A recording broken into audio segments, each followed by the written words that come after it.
Du 8 au 31 juillet, France Télévisions vous donne rendez-vous au Festival of d'Avignon. Théâtre, danse, humour, musique, café-théâtre. 8000 artistes vous attendent. Du 8 au 31 juillet, le Festival of d'Avignon.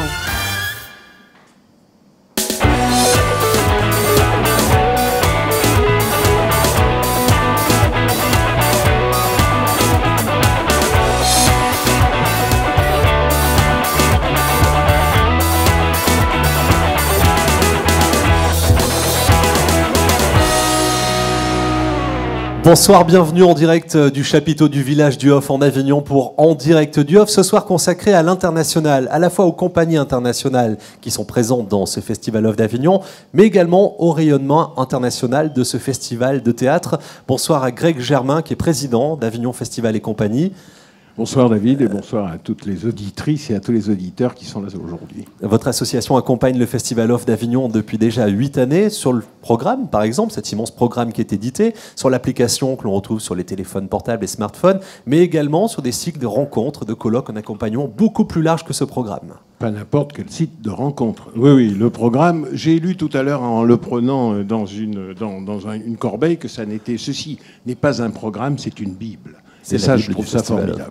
À côté de vous, Jean-Marie Cambacérès, bonsoir. Vous êtes ancien député, vous êtes président de l'association France-Asie, vous avez conseillé François Mitterrand, Lionel Jospin sur les relations avec les pays asiatiques. Vous connaissez bien le Festival Hof d'Avignon, vous sortez d'ailleurs de plusieurs spectacles et de passer quelques jours parmi nous. On parlera avec vous de la nécessité d'irriguer ou d'irradier de la culture française et des échanges qui sont possibles avec l'Asie. Nos premiers invités vont forcément vous parler. Nous allons à Taïwan.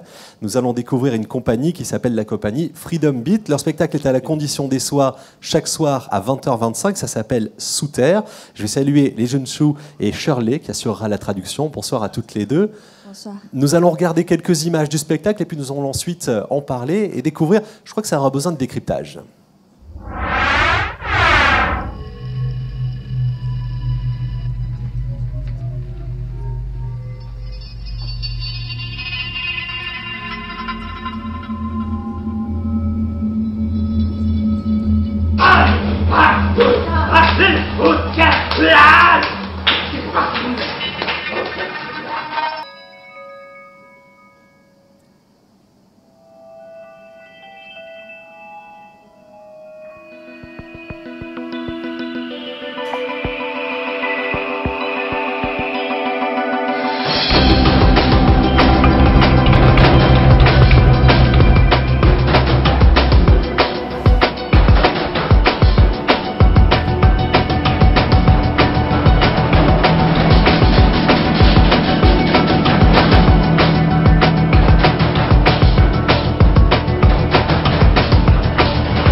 Ça s'appelle Sous Terre, c'est à 20h25 à la Condition des Soirs. Dans quel univers vous nous emmenez, Shirley ? Dans quel univers la compagnie nous emmène ? On fait la traduction simultanée, hein, bien évidemment.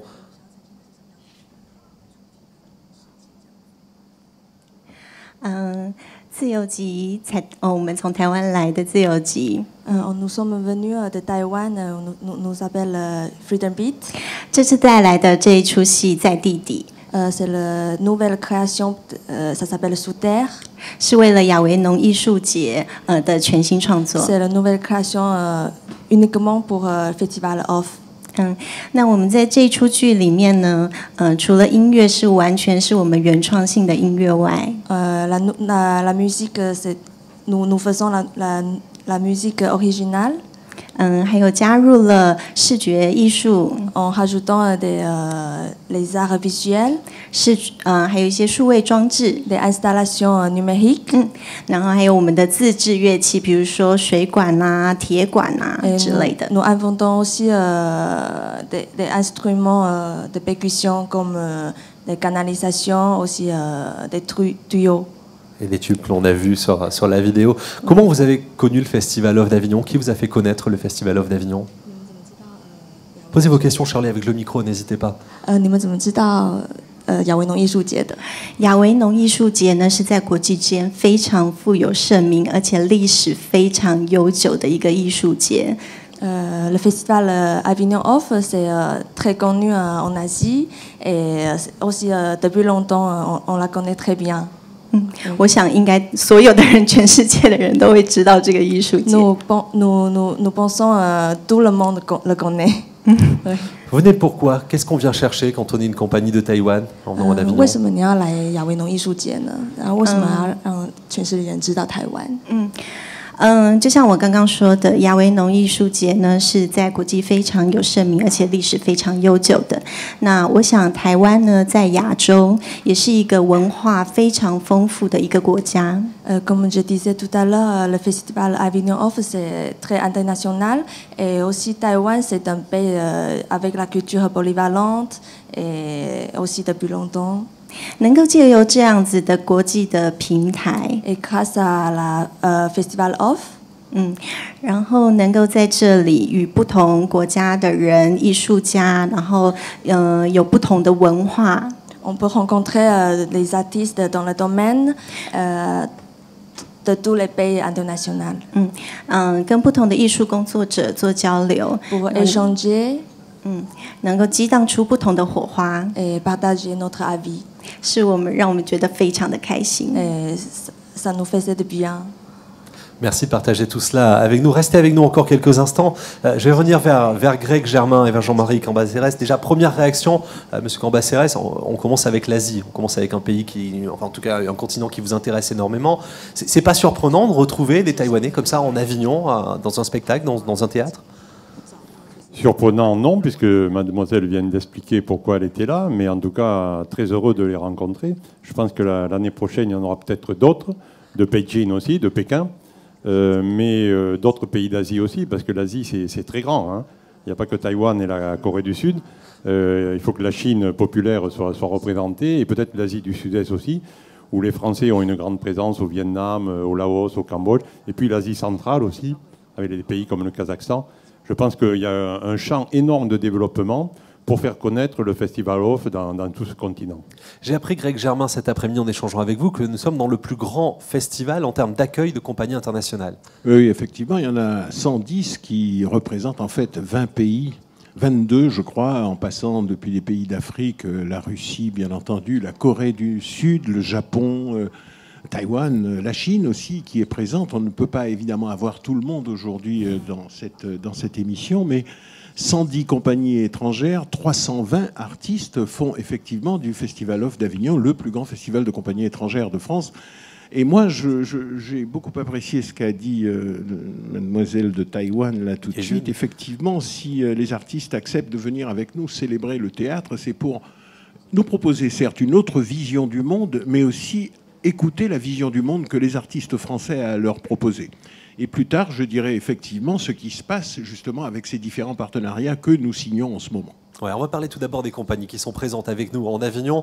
Je vous remercie énormément les jeunes et merci beaucoup Shirley pour la traduction. Le spectacle 20h25 à la condition des soirs, ça s'appelle Sous terre.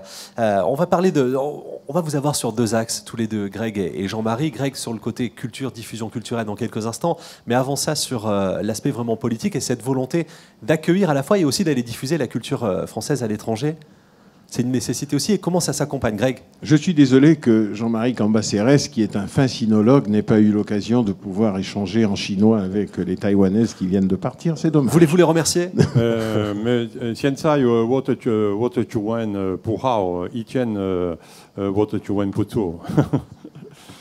Merci, voilà, ces dames vous remercient aussi. Oui, on va vraiment essayer de partager les deux axes entre vous deux. Mais il y a une volonté. Il y a quelle volonté aujourd'hui d'aller emmener cette culture française à l'étranger? Comment c'est structuré, organisé? Non, il y a une très grande volonté au niveau même du président de la République.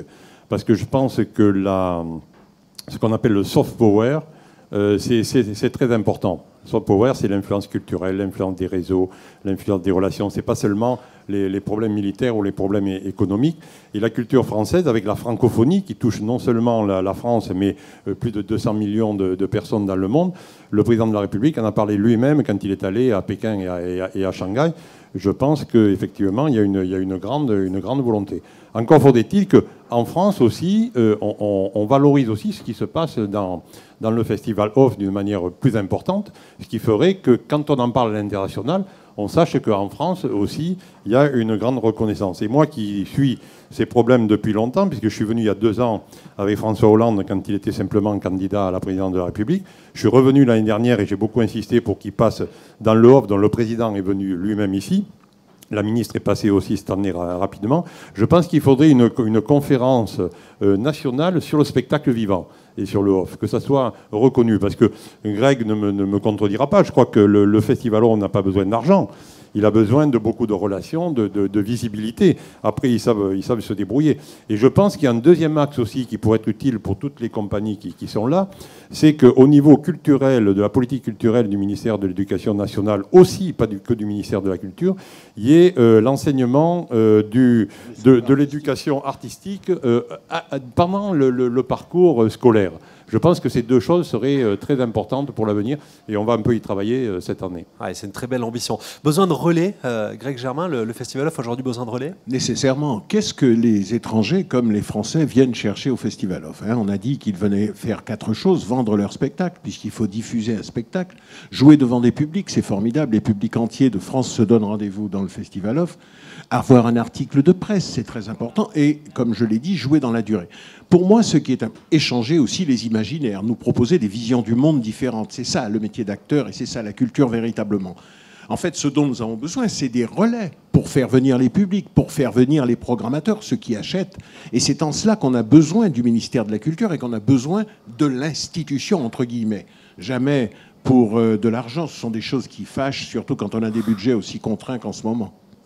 Nous allons partir au Burkina Faso maintenant. On vous a prévu un voyage pendant cette émission, le continent africain avec la compagnie Marbayassa. Je vais saluer Léon Zongo et Wilfried Ouedraogo. Bonsoir à tous les deux. Bonsoir. Bienvenue sur Festival Off TV. On va regarder quelques images en illustration pendant qu'on échange autour de cette création. Vous avez repris le texte de Voltaire de Candide, mais raconté avec un récitant et puis des comédiens qui jouent un voyage initiatique au fil de plusieurs pays. C'est bien cela ? Oui, c'est bien ça. Racontez-nous ce spectacle. On dit qu'on regarde quelques images d'illustration. On connaît tous l'histoire de Candide, mais qu'est-ce que vous faites arriver à votre Candide à vous ? On peut commenter sur les images, hein. On a des photographies. Ok, d'accord. Et ben voilà, pour Candide, l'Africain, pour nous, Candide, par exemple, est né au Burkina Faso. Et étant né au Burkina Faso, il va parcourir tout le paysage burkinabé et aussi le monde entier. Et dans ça, il va rencontrer plusieurs civilisations. Et à la fin, il reviendra au Burkina Faso. En fait, la particularité de l'histoire, c'est également le parcours initiatique. Pour nous, en camp d'initiation, par exemple, il y a plusieurs étapes à franchir avant de devenir un homme. Donc, tu as l'étape adolescent et tu fais ce parcours-là, cette école-là. Et à l'issue de cette école, on peut t'accepter comme un homme. Donc Candide, pour nous Candide, et il fait ce parcours-là et à la fin, imbibé de toutes ces expériences qu'il a vécues, il devient homme. Et voilà. Ainsi de suite, et c'est son parcours initiatique que l'on vit. Alors c'est au théâtre Le Célimène, c'est à midi, ça s'appelle Candide l'Africain. Qui a réécrit le Candide? Qui a repris Voltaire et l'a réécrit? Alors Candide de Voltaire a été adapté par notre metteur en scène même, Guy Giroux. Et voilà, et donc c'est ce que Léon Zongo a dit, nous avons revisité Candide et retransposé l'histoire même de Candide de Voltaire en Afrique. Donc le parcours de Candide maintenant part du Burkina Faso et c'est de là maintenant qu'il fait son parcours à travers le monde entier. Parcours au cours duquel, bien sûr, il s'enrichit de toutes les expériences et qu'il rencontre au cours de ces différentes péripéties.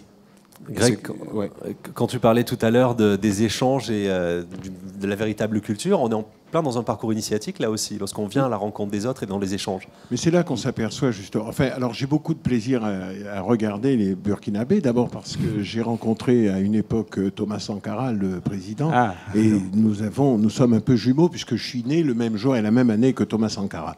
Et j'ai eu l'occasion, quand j'étais au Burkina, pendant un festival de cinéma, de le saluer.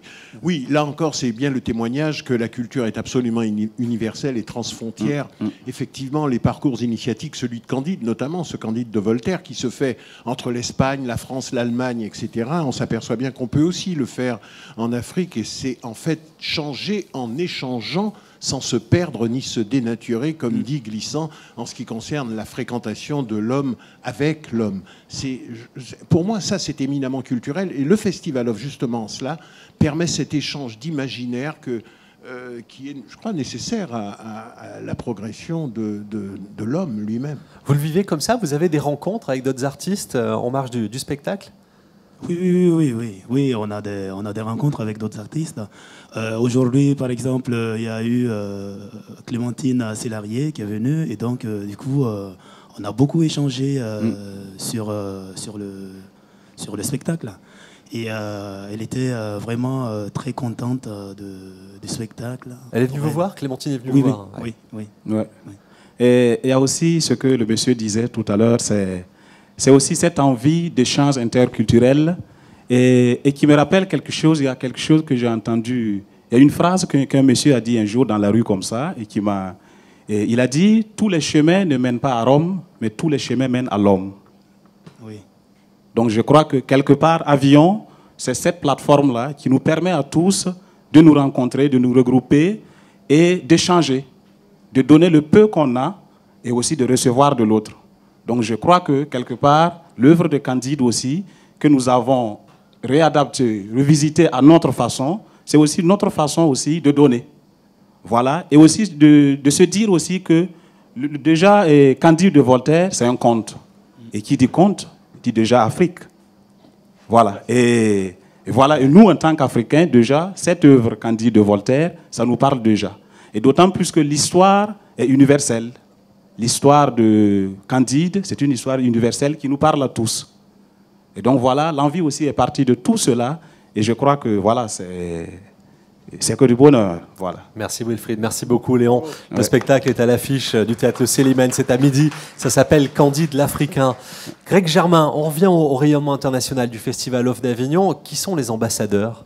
Qu'est-ce que c'est qu'un ambassadeur du Festival of? J'ai reçu il y a 3 ans la visite d'un jeune Polonais qui travaillait sur le Festival of et qui m'a dit, voilà, j'aurais aimé être un ambassadeur du off. Alors je lui ai dit, il faudrait peut-être m'expliquer ce que ça veut dire. Nous avons déjà peu d'argent, tout l'argent de l'artistique, nous avons dit, doit revenir à l'artistique, et on n'a sûrement pas d'argent pour payer des ambassadeurs dans le monde. Ça, ce sont des grands pays qui font ça, pas des tout petits comme le Festival Off. Et il m'a expliqué les choses, c'est Jan Nowak, et je crois qu'il est en train de développer ça. Je devais me rendre en Pologne, je n'ai pas pu parce que je travaille aussi.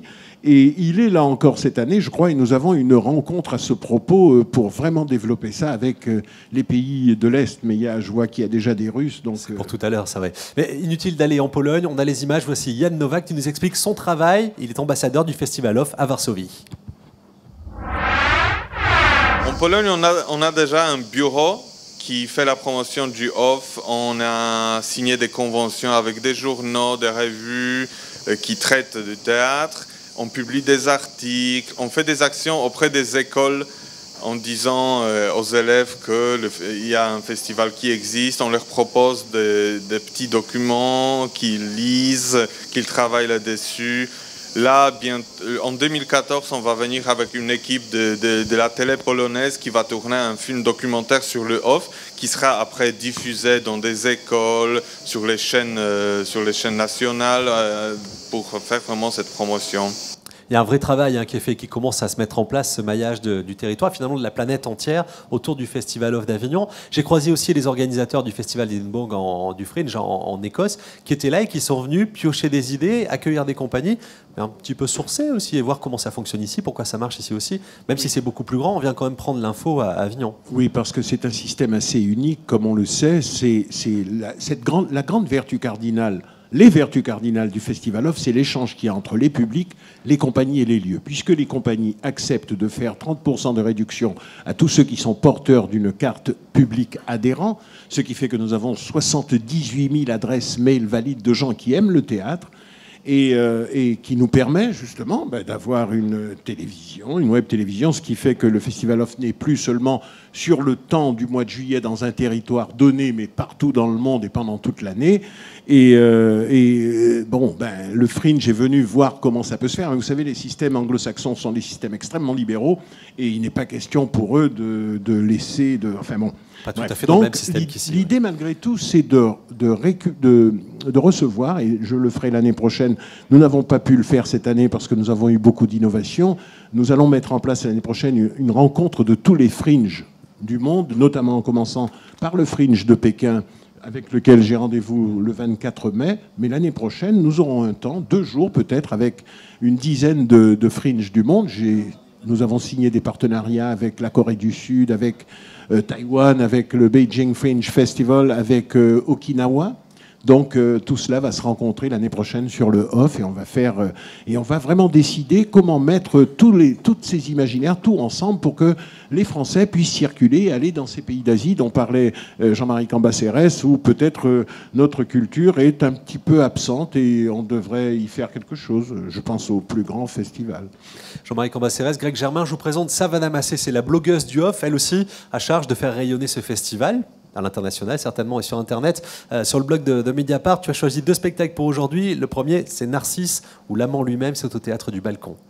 Oui, alors c'est une pièce en fait qui a été créée cette année pour le tricentenaire de Jean-Jacques Rousseau, vu que c'est lui qui l'a écrite, et qui s'inspire du fameux mythe d'Ovide, donc qui nous raconte l'histoire de Narcisse, cet homme qui admirait son reflet dans l'eau d'une source et qui, à force de se regarder, est tombé éperdument amoureux de lui. Et qui est mort à force de s'observer. Et on raconte que là sont nées les fleurs blanches qu'on appelle les narcisses. Donc cette fois, c'est pas du tout un drame, c'est une comédie bourgeoise où Lucindre, la sœur de Valère, donc le fameux Narcisse, va placer un portrait de son frère déguisé en femme sur sa table de chevet. Et il va tomber éperdument amoureux de son reflet. Donc c'est une histoire qui tourne autour de l'amour, avec beaucoup de quiproquos.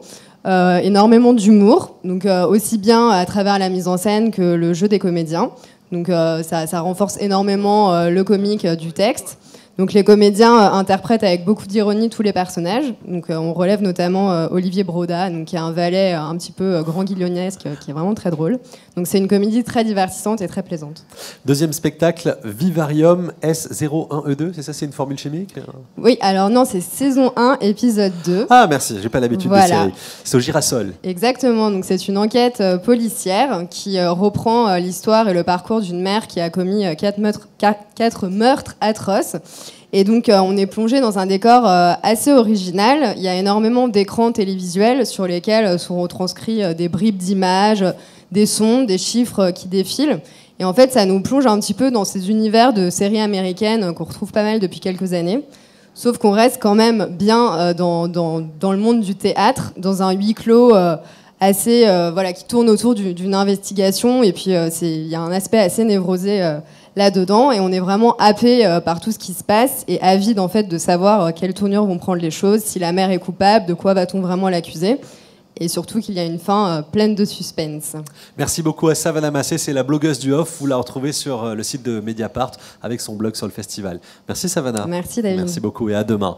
Je reviens vers vous, Jean-Marie Cambacérès. Est-ce qu'il y a des choses qui marcheraient mieux? Vous connaissez bien le continent asiatique. Vous avez été conseiller de François Mitterrand, de Lionel Jospin. Vous êtes ancien député, président de l'association France-Asie. Vous qui connaissez bien l'Asie, est-ce qu'il y a des spectacles qui fonctionneraient mieux, des types des esthétiques du spectacle qui fonctionneraient mieux que d'autres? Si on doit... J'allais dire exporter, mais si on doit diffuser notre culture en Asie. Prenez un micro, Jean-Marie. Oui, il faut pas prédisposer les choses à l'avance. Parce que l'Asie, c'est grand, c'est peuplé d'Asiatiques, comme dirait le général de Gaulle. Il y a des cultures très différentes. La Chine, ça explose. Il faut savoir qu'il y a 1,3 milliard d'habitants, qu'à Shanghai, il y a vraiment tous les spectacles du monde qui peuvent être développés. Bon, il y a des spectacles plus classiques au Cambodge, où là encore, comme au Laos, les choses sont un peu traditionnelles, avec les danses du ballet royal. Mais dans les autres métropoles, comme Hong Kong, Singapour, etc., là, on peut faire absolument tout ce qu'on veut. Il faut y aller, au contraire. Il faut y aller, et je suis sûr qu'il y aurait un public passionné. Parce que ne serait-ce qu'un petit pourcentage, quand vous êtes sur 1,3 milliard de la population, vous pouvez avoir des millions de gens qui se passionneraient pour ce qui se passe ici dans l'Auge. Chacun pourrait trouver son public. J'en suis persuadé, parce qu'il y a tout un public jeune, moderne, très ouvert sur le monde, qui serait très fameux, très disposé à voir tout ce qui se fait de fameux ici. Je vous emmène en Amérique du Sud maintenant. Je vous emmène au Brésil avec une compagnie qui propose Baliverne. C'est au Lorette Théâtre chaque jour à 14h25. Ce sont deux compagnies de danse qui sont réunies avec nous. Je salue madame tout d'abord, Michelle Brown. Bonsoir à vous. Vous êtes chorégraphe et danseuse pour une compagnie qui s'appelle Ladaina. Et Marcelo Zamora, vous êtes directeur artistique de la Virtual Companhia de Dança au Brésil. C'est bien cela ? J'ai presque bien prononcé. Vous allez assurer la traduction. Michel, une petite présentation du spectacle. On va voir quelques images en illustration pendant que vous nous expliquez ce que vous avez voulu faire autour de l'absurde pendant ce spectacle. Cet spectacle, en fait, il est né de rencontres culturelles, déjà.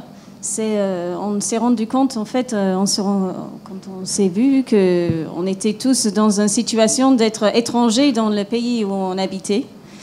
Et donc, le spectacle, il est autour de les petits malentendus on peut y avoir quand on essaye de comprendre une langue étrangère et on n'a que quelques mots. Donc, on fait son petite histoire.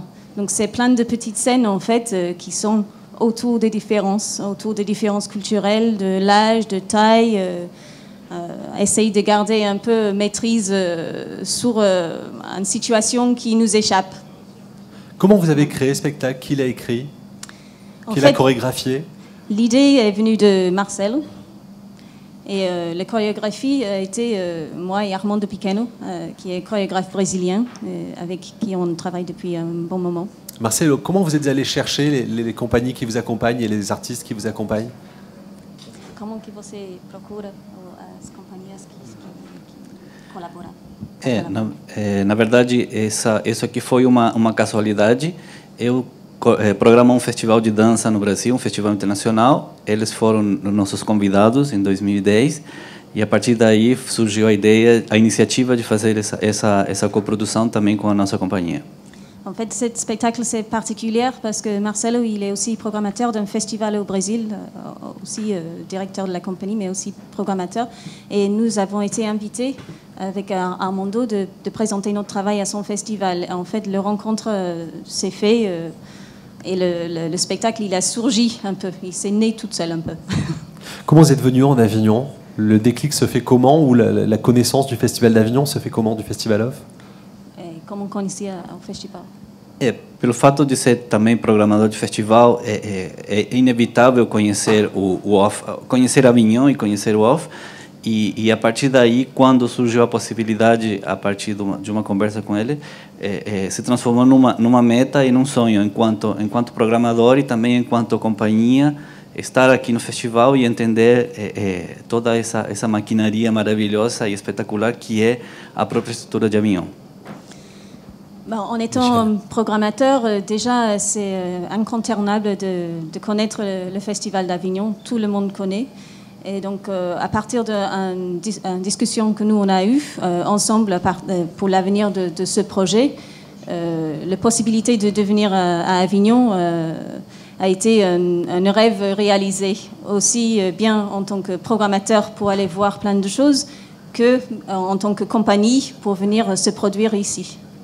Merci beaucoup à tous les deux de venir nous parler de votre spectacle et puis du Festival Off d'Avignon, de la connaissance du festival jusqu'au Brésil. Merci Michel Brown et merci à Marcelo Zamora. Baliverne, c'est au Lorette Théâtre à 14h25. Et merci aux danseurs qui vous ont accompagné, une partie des danseurs de cette représentation. Greg? Oui, je voudrais dire juste une chose, c'est que le Brésil est un grand pays, on l'oublie souvent. Nous avons commencé à parler avec un festival qui se tient à Rio et à São Paulo.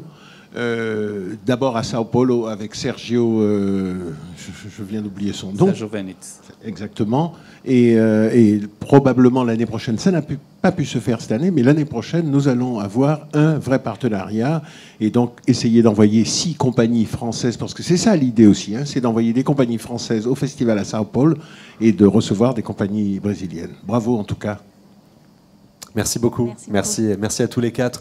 Greg, comment sont établis les liens ou installés? Est-ce qu'il y a, je sais pas, des agences culturelles dans les différents pays? Il y a peut-être les ambassades qui jouent ce rôle-là, mais non. Ça te fait rire quand je dis ça? Oui, ça me fait rire. Parce qu'à partir du moment où on n'est pas institutionnel, le Festival Off n'est pas un festival institutionnel. Il est donc, par définition, malheureusement, pas reconnu par les institutions, parce que les institutions de la République ne savent pas comment faire, quoi faire, comment contrôler, comment parler avec, etc. Le président de la République est venu, il nous a fait l'amitié de venir, et Jean-Marie Cambacérès a raconté comment et pourquoi.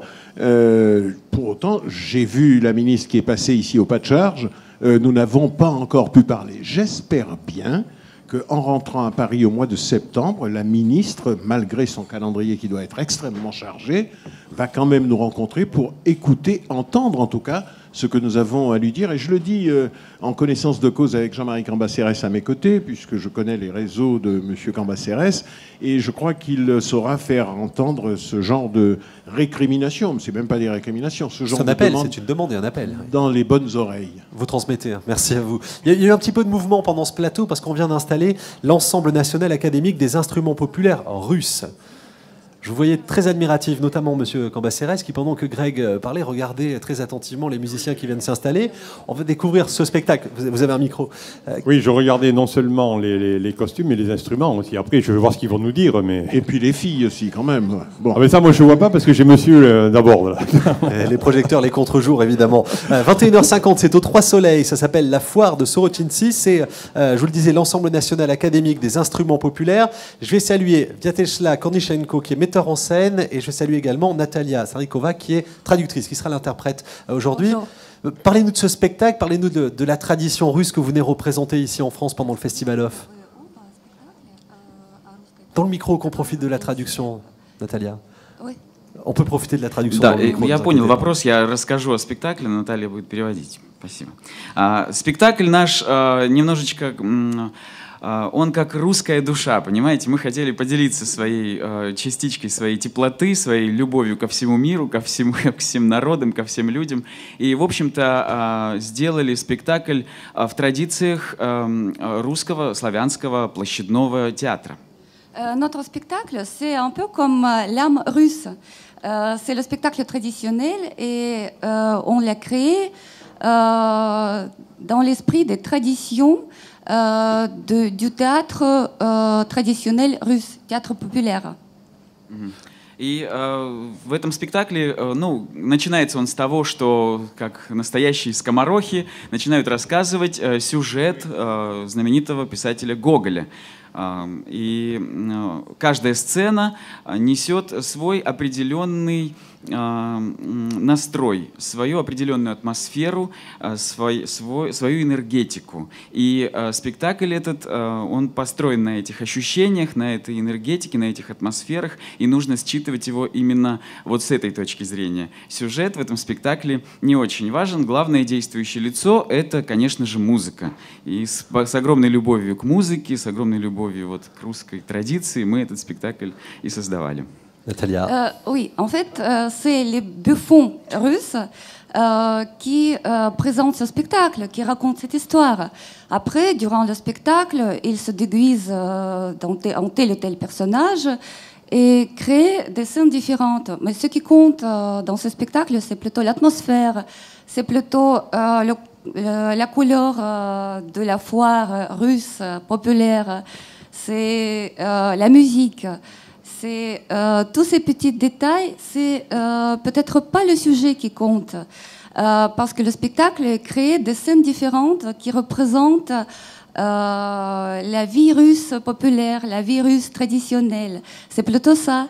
Et donc, c'est de ce point de vue qu'il faut voir ce spectacle. Et en se rendant compte que le personnage principal de ce spectacle, c'est la musique populaire russe. Comment vous êtes accueillis dans les rues d'Avignon lorsque vous paradez?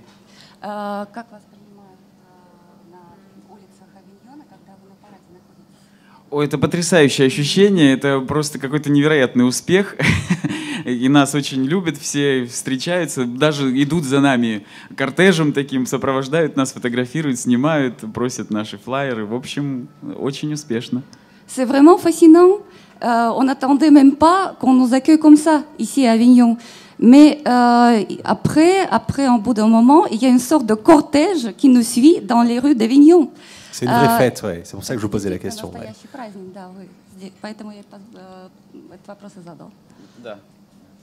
Spasiba. Je pense qu'il y a des instruments de musique, vous êtes en costume, tout le monde est un petit peu là. Est-ce qu'on pouvait faire une petite surprise peut-être de vous entendre? Ça nous ferait grand plaisir, s'il vous plaît. Да, с удовольствием. Avec plaisir. Merci. L'Ensemble national académique des instruments populaires russes au Trois Soleils, il joue à 21h50.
С любовью из России.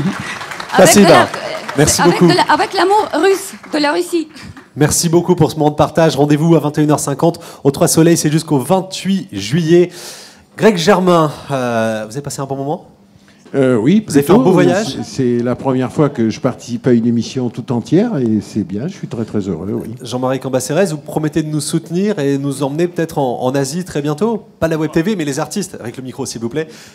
Oui, ça c'est d'abord moi j'étais très content de voir la Russie aussi, le Brésil, mais comme je suis un peu spécialiste de l'Asie, je pense que l'année prochaine on va vous emmener à Pékin et ça sera au mois d'avril l'année prochaine. Merci beaucoup à tous les deux pour cette émission en direct du Off. On revient demain, une émission consacrée aux cultures noires. Nous aurons rendez-vous à partir de 18h15 ici dans le village du Off sous le chapiteau. À demain. J'ai rien compris alors.